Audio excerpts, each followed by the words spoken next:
ఖమ్మంలోని Shri Chaitanya college ఎదుట విద్యార్థులు ఆందోళనకు దిగారు. హర్ష కాంప్లెక్స్ లో ఉన్న కాలేజ్ హాస్టల్లో నాణ్యత లేని భోజనం పెడుతున్నారని ధర్నా చేపట్టారు. క్యాంటీన్ భోజనంపై ఎన్నిసార్లు ఫిర్యాదు చేసినా పట్టించుకోవడం లేదని మండిపడ్డారు. పొంగల్లో రాళ్లు, కూరల్లో పురుగులు వస్తున్నాయని, సరిగా ఉడకని అన్నం పెడుతున్నారని ఆరోపించారు. ప్రశ్నించిన విద్యార్థులకు టీసీలు ఇస్తామని యాజమాన్యం బెదిరిస్తోందని వాపోయారు.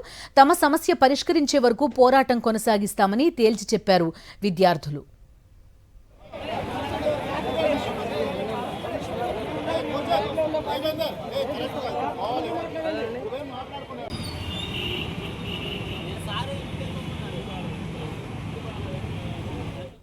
ఖమ్మంలోని శ్రీ చైతన్య కాలేజీ ఎదుట విద్యార్థులు ఆందోళనకు దిగారు. హర్ష కాంప్లెక్స్ లో ఉన్న కాలేజ్ హాస్టల్లో నాణ్యత లేని భోజనం పెడుతున్నారని ధర్నా చేపట్టారు.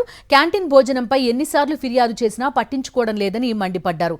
పొంగల్లో రాళ్లు, కూరల్లో పురుగులు వస్తున్నాయని, సరిగా ఉడకని అన్నం పెడుతున్నారని ఆరోపించారు. ప్రశ్నించిన విద్యార్థులకు టీసీలు ఇస్తామని యాజమాన్యం బెదిరిస్తోందని వాపోయారు.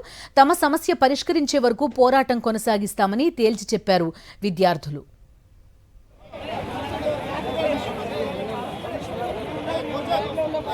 Hey,